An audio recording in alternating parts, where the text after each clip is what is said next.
when you make yourself a part of the show by calling and texting 601-995-1017. It's Adam and Allison on Y101. And we got this text and it said, if you really want to test a relationship, go canoeing down the Oklahoma and don't stop halfway like most people do. You'll learn if you can work well together or not. And they sent that text because I asked, what is the relationship milestone that you reached with somebody and then instantly knew that was not the right person for you? If you've got a story, you should call or text us. Do you have anything like this, Allison? Yes, I do. All right. I can't wait to hear that.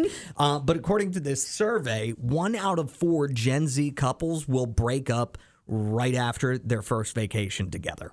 That makes a lot of sense, actually. Really? For that many, though? A quarter? Yes. I could see it happening occasionally, but 1 out of every 4 new relationship vacations is going to be a last relationship vacation. I totally understand that. I think that that's good because I think there is something to be said that you want to be compatible vacationers. And I think it is hard to find someone who is a compatible vacationer to you. We all want something a little different. Yeah. 38% of people say it was arguments over navigating or getting lost. That was the dispute.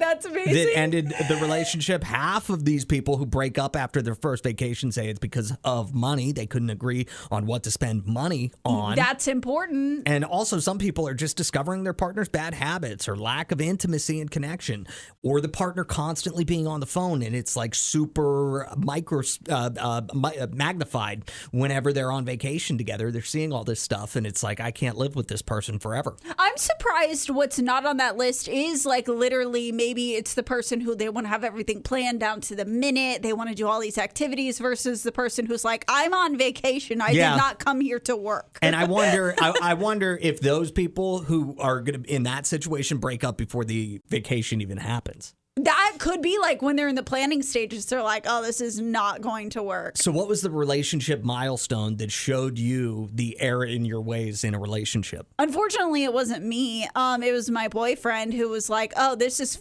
far too far. I got to be out. It was whenever we started sharing a cell phone plan. Oh, really? Yeah.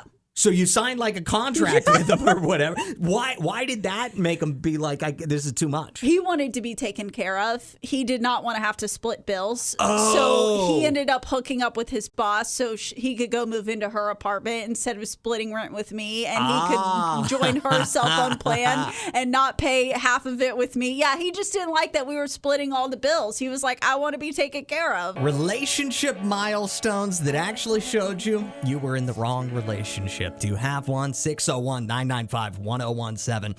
The only thing I can think of was a milestone that I didn't even realize was a milestone at the age that I was. I was probably like 23 or 24, so about 10 years ago. And I was dating a girl who was a little bit younger than me. She was like 20. Okay.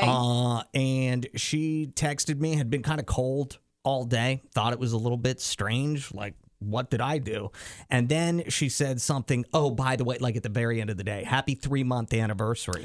Oh. And I was like, I'm an adult. Like, I can't be celebrating month anniversaries. Like, this is not for me. So that was the sign. Well, then you should have started dating older women. And that, yes, that was probably a good indication that I was going after the age pool that wasn't exactly right for me. Yeah. 601-995-1017.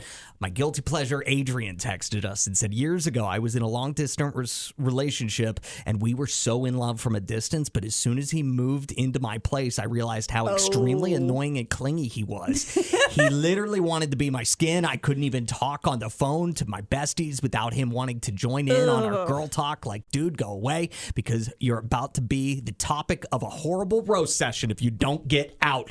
But there's the thing. This guy moves across the country or whatever to be with her. Yeah. He's totally invested in everything, and she is annoyed by it. It's nobody's fault, but what a terrible situation to be in.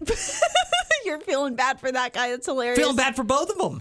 Tam Tam texted in that boyfriend wanted to have a, quote, serious conversation. She knew right away he wanted to move in, so she ended it right then because she wanted to nip that in the bud. There you go. But then again, Izzy says, my mother has always said, never marry someone you haven't, 1, traveled with, 2, lived with. Usually someone's worst habits are on display in those 2 instances. And my mom would be spitting nickels right now because she is a fervent believer that people should not live together before they get married. Oh, my mom took it a step further. Really? Yeah, she told me something very inappropriate needs to happen before you get married.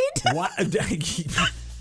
That's not even a conversation that I ever had with my parents. No. So I know how they feel about it. I don't want to talk about it. It's all good. I got it.